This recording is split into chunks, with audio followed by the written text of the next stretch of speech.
देश और दुनिया में प्रधानमंत्री मोदी का एक तरफ डंका बजने के बावजूद 2024 के लोकसभा चुनाव में इंडिया गठबंधन ने प्रधानमंत्री मोदी के विजय रथ को रोकने का अकल्पनीय सपना संजोया है। इंडिया गठबंधन का ये प्लान चाहे सुनने में कितना भी अविश्वसनीय लगे, लेकिन ये पूरी तरीके से हवाई नहीं है। आज आपको बताते हैं कि क्या है इंडिया गठबंधन का मोदी जगन्नाथ को रोकने का सीक्रेट प्लान। इंडिया गठबंधन में परस्पर विरोधी बयानों के बीच कांग्रेस अध्यक्ष मल्लिकार्जुन खड़गे ने नीतीश कुमार और आरजेडी सुप्रीमो लालू प्रसाद यादव के साथ एक वर्चुअल मीटिंग की। सूत्रों के मुताबिक इस मीटिंग के जरिए कांग्रेस अध्यक्ष ने उत्तर भारत के हिंदी पट्टी के राज्यों में नीतीश और लालू को आगे रखने पर सहमति जताई है। असल में कांग्रेस बंगाल, यूपी और पंजाब में सीट शेयरिंग पर हो रहे विवाद में बिहार की गणित खराब नहीं करना चाहती। इसीलिए कांग्रेस लीडरशिप ने एक एक करके अपना अपना घर दुरुस्त करने का निर्णय लिया है और इसी कड़ी में नीतीश और लालू से बात की गई। खबर यह भी है कि खड़गे ने अपने पहले दिए सार्वजनिक बयान की लाइन लेते हुए इंडिया गठबंधन के संयोजक और पीएम फेस पर नीतीश और लालू को कन्विंस किया है कि कांग्रेस का लक्ष्य इंडिया गठबंधन के ज्यादा से ज्यादा सांसद जिताने का है, बाकी बातें जीत पर ही निर्भर करेंगी। सूत्रों के मुताबिक खड़गे की बात पर नीतीश और लालू ने भी सहमति जताई है।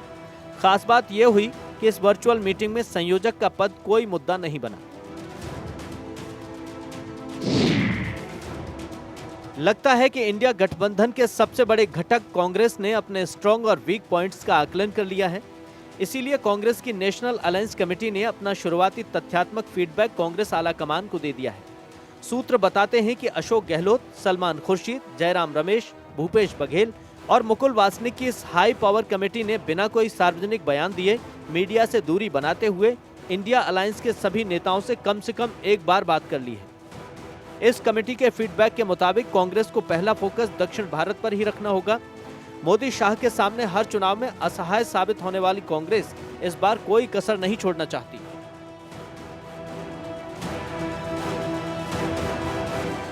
कांग्रेस की नेशनल अलायंस कमेटी ने अपने हाई कमान को कहा है कि उत्तर भारत की लड़ाई में जूनियर पार्टनर रहते हुए अखिलेश, लालू और नीतीश बेस्ट बार्गेन का फॉर्मूला अपनाया जाए और उत्तर के राजस्थान, एमपी, छत्तीसगढ़, हिमाचल और उत्तर पूर्व के राज्यों में अपने वोट बैंक को सीटों में बदलने की कवायद की जाए। कांग्रेस ने महाराष्ट्र में शिवसेना के साथ सीट शेयरिंग का विवाद सुलझाने के लिए शरद पवार को काम लेने की जुगत लगाई है। माने अगर किस्मत ने साथ दिया तो सरकार बनाने की स्थिति में एक बड़े और शक्तिशाली साथी से बेहतर दो छोटे घटक होंगे। कर्नाटक, ओडिशा, केरल जैसे राज्यों में कांग्रेस अपने बलबूते मैदान में रहने का तय कर चुकी है।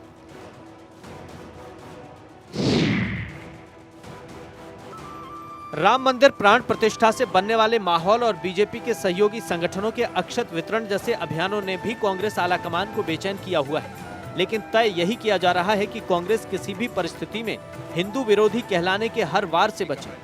कांग्रेस की सीनियर लीडरशिप इंडिया गठबंधन के अपने साथियों के सनातन विरोधी बयानों से दूरी बनाने में देर नहीं लगा रही है। कांग्रेस सच का सामना कर रही है और ये बात इसी से साबित होती है कि कांग्रेस हाईकमान ने मन ही मन मान लिया है कि बंगाल में टीएमसी से तालमेल के बगैर पूर्व से इंडिया गठबंधन का सूर्योदय लगभग नामुमकिन होगा।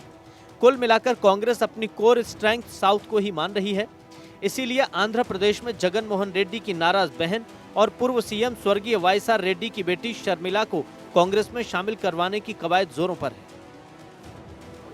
2024 के लोकसभा चुनाव में दक्षिण भारत के महत्व को इस बात से भी समझा जा सकता है कि पीएम मोदी ने दक्षिण में कमल खिलाने की जिम्मेदारी खुद अपने कंधों पर ले रखी। इंडिया गठबंधन की रणनीति का ये सार है कि सभी घटक अपने कोर वोटर्स को साधते हुए ज्यादा से ज्यादा सांसद जिताएं और छोटी मोटी बातों में उलझकर बीजेपी को वॉक ओवर देने की भूल ना करें। Bureau report, Bharat 24।